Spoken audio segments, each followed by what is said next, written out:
Hello everyone, welcome back to the channel. Assessment year 26-27 के जो ITR forms release किए गए हैं उसमें आईटीआर 3 और आईटीआर 4 जो फॉर्म है जिसमें कि आप प्रिजम्पटिव टैक्सेशन स्कीम में अपनी आईटीआर को भरते थे लाइक 44 एडी और 44 एडीए में।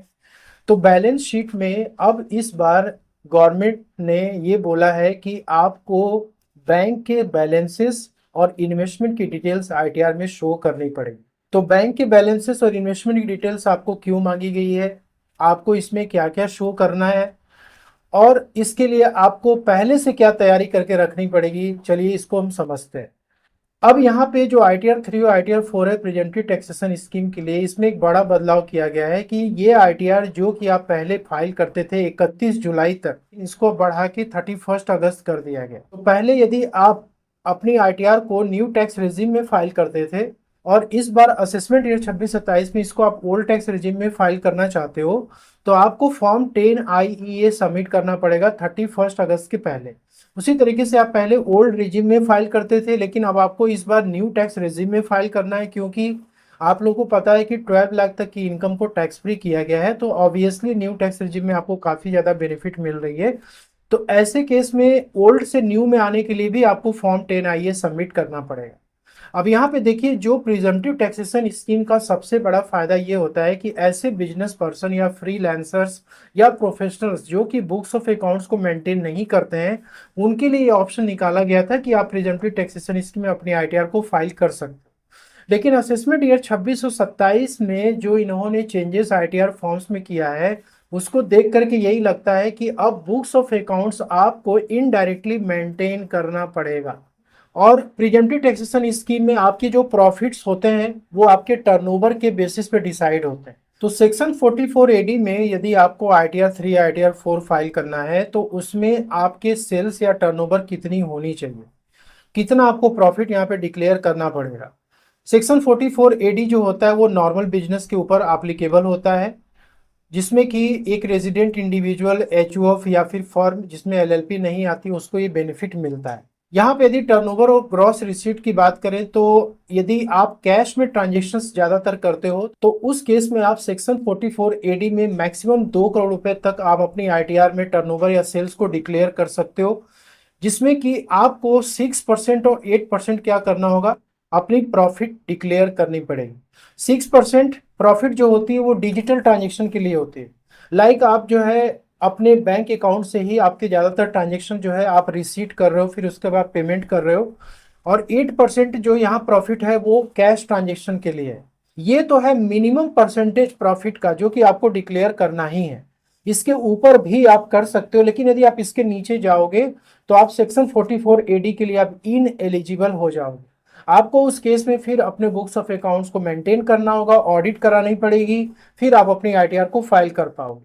अब ये लिमिट बढ़ा के 2 करोड़ से 3 करोड़ किया गया। इसके पीछे रीजन ये था कि आप जो है अपने जो भी ट्रांजेक्शन है 95% या उससे ज्यादा आप डिजिटल मोड में करते हो। डिजिटल मोड का मतलब ये हो गया कि आप यूपीआई, नेफ्ट, आरटीजीएस, चेक के थ्रू या POS machine, debit card, credit card के थ्रू आप पेमेंट को क्या करते हो, एक्सेप्ट करते हो। अब इसमें बैंक अकाउंट की बात करें तो इसमें आपकी सेविंग अकाउंट भी आ सकती है, करंट अकाउंट, सीसी या ओडी अकाउंट भी आ सकते हैं। तो डिजिटल मोड में भी जो आप ट्रांजेक्शन करते हो उसमें भी 6% और 8% मिनिमम प्रॉफिट डिक्लेयर करनी।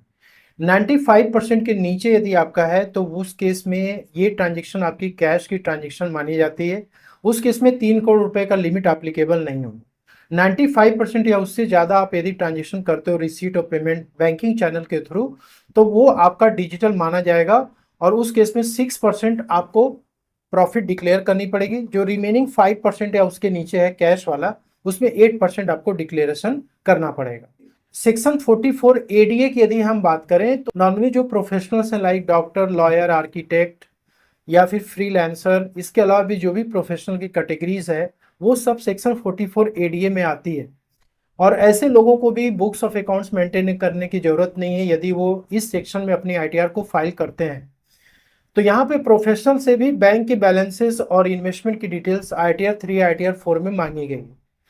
प्रोफेशनल के लिए ये है कि यदि आपकी ग्रॉस रिसीट एक फाइनेंशियल ईयर में जैसे 25 और 26 की बात करें तो 50 लाख या उसके नीचे है तो आपको मिनिमम 50% यहाँ पे क्या डिक्लेयर करना है, प्रॉफिट डिक्लेयर करना है। और यहाँ पर इस लिमिट को बढ़ाकर 75 लाख रुपीस किया गया।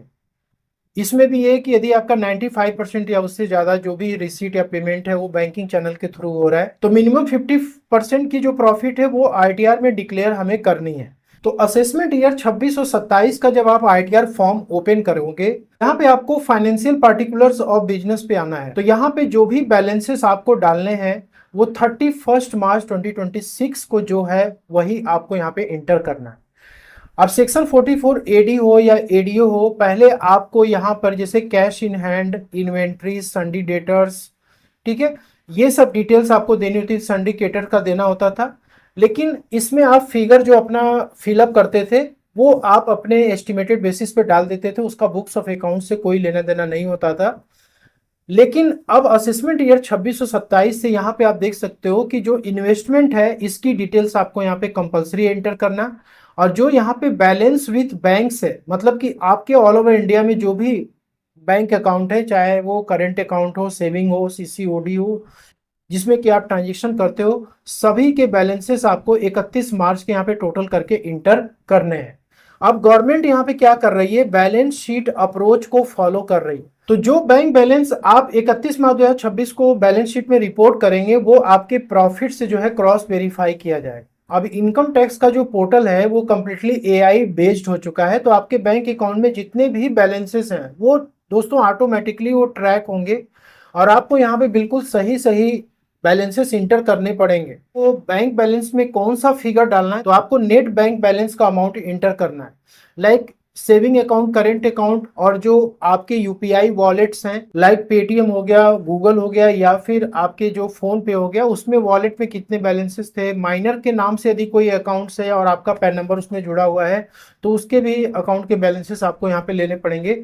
और यहाँ पे जो सीसी और ओडी में यदि नेगेटिव बैलेंस आपके हैं 31 मार्च को, जो कि बेसिकली वर्किंग कैपिटल के लिए अकाउंट ओपन किया जाता है, तो उसकी बैलेंसेस को यहाँ पे माइनस करके जो अमाउंट नेट आएगा वो आपको रिपोर्ट करना है। अब सेक्शन 44 एडी में मान लो कि आपने 9 लाख की प्रॉफिट डिक्लेयर की, आपके बैंक बैलेंस में 20 लाख रुपीस पड़ा हुआ है 31 मार्च को, तो यहाँ पे इनकम टैक्स डिपार्टमेंट ये देखता है कि ये पर्सन 9 लाख के प्रॉफिट डिक्लेयर करके कैसे इसके बैंक अकाउंट में 20 लाख रुपीस के बैलेंसेस दिख रहे हैं। तो यहाँ पे डिपार्टमेंट जो है इसके सोर्स को पता करने के लिए आपको स्क्रूटनी की नोटिस सेक्शन 143(2) में भेज सकता है, रीअसेसमेंट की नोटिस सेक्शन 148 में सेंड कर सकता है।